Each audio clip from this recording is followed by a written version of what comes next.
D'ailleurs, au passage, tout le monde m'a dit vos concurrents anglo-saxons s'en vont. J'aimerais bien que les journalistes français, vérifient s'ils sont vraiment partis. Pourquoi ? Personne n'est parti. Personne n'est parti. Mes concurrents continuent à prendre le gaz russe parce qu'on a des contrats à long terme et qu'on ne sait pas arrêter les contrats à long terme, sauf si les gouvernements décident des sanctions qui fait que je peux exercer ce qu'on appelle la force majeure. Et là, je suis obligé d'arrêter les contrats. Si j'arrête le contrat de gaz russe, vous savez ce qui se passe ? Je paye des milliards immédiatement aux Russes. Donc, qu'on soit bien clair, voilà. Vous n'allez pas quitter complètement la Russie. Non, et je vais pas le faire, et je vais vous dire pourquoi. Parce qu'aujourd'hui, j'ai personne en Russie, contrairement à ce qui est dit. Je n'ai pas d'opération en Russie. Ce que j'ai en Russie, c'est qu'on a investi dans des usines pour presque 13 milliards de dollars. Et c'est pas un problème d'argent. C'est que ces usines, elles vont continuer à tourner, que je m'en aille ou non. Les Russes les font tourner très bien.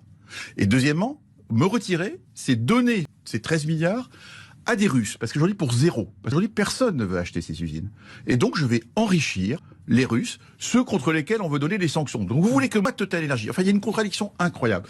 Vous voulez que moi, j'abandonne des actifs en Russie pour enrichir les Russes qu'on en a mis sous sanctions. Voilà le débat. C'est un des autres paradoxes.